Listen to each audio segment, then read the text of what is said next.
युवा मुख्यमंत्री मोहनलाल सुखाड़िया, राजस्थान के सबसे लंबे समय तक रहने वाले मुख्यमंत्री मोहनलाल सुखाड़िया, कांग्रेस के सबसे युवा अध्यक्ष मौलाना अबुल कलाम आजाद, कांग्रेस के सर्वाधिक लंबे समय तक रहने वाले अध्यक्ष मौलाना अबुल कलाम आजाद। अब 46 आ रहा है साहब, 46 में भारत में एक नई चीज, कैबिनेट मिशन भारत आ रहा है।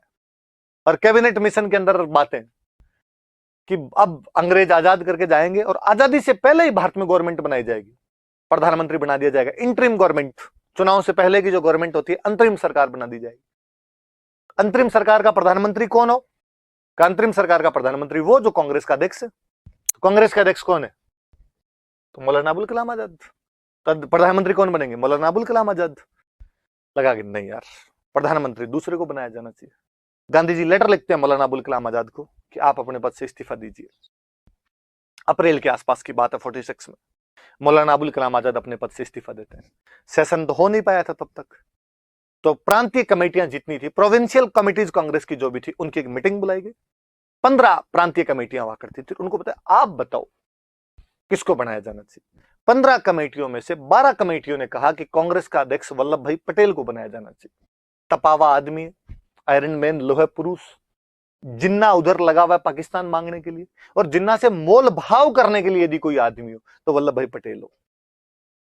दो ने कहा जेबी कृपलानी को बना दो, एक ने कहा पट्टाभी सीतारमैया को बना दिया जाए। गांधी जी चाहते थे कि जवाहर बने,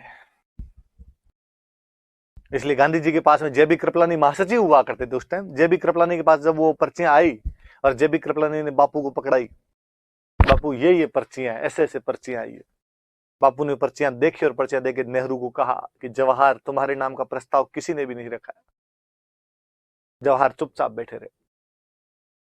गांधी जी ने वापस जेबी कृपलानी को पर्ची दी। जेबी कृपलानी ने एक नया प्रस्ताव रखा कि नेहरू जी को भी अध्यक्ष पद के लिए चुनाव लड़वाते हैं।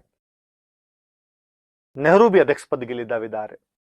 प्रांत जो सेंट्रल कमेटी है वो नेहरू के नाम को रिकमेंड करती है। वापस गांधी जी ने एक पर्ची पटेल की तरफ पकड़ाई। पटेल को देखा, पटेल समझ गए कि बापू क्या चाहते हैं, और पटेल ने लिखा कि अध्यक्ष पद से मैं अपनी दावेदारी वापस लेता हूं। बापू के पास पर्ची आई, बापू ने वापस जेबी कृपलानी को दी। जेबी कृपलानी ने घोषणा की कि चूंकि अध्यक्ष पद के लिए एकमात्र उम्मीदवार जवाहरलाल नेहरू है, इसलिए कांग्रेस के अध्यक्ष जवाहरलाल नेहरू को घोषित किया जाता है। इसलिए जब कैबिनेट मिशन के बाद अंतरिम सरकार बनाने की बात आई तो जो कांग्रेस का अध्यक्ष होगा वो बनेगा। तो कांग्रेस के अध्यक्ष जवाहरलाल नेहरू थे, इसलिए बाद में देश के प्रधानमंत्री भी कौन बन गए थे? जवाहरलाल नेहरू।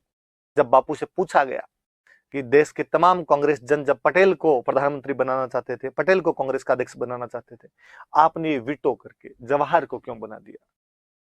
बापू ने कहा दो लॉजिक है। देश के बाहर बात करने के लिए जवाहर, देश के अंदर बात करने के लिए पटेल। इसलिए गृह मंत्रालय की भूमिका पटेल संभाले, देश के बाहर फॉरेन रिलेशन कैसे बनाए जाए वो जवाहर संभाले।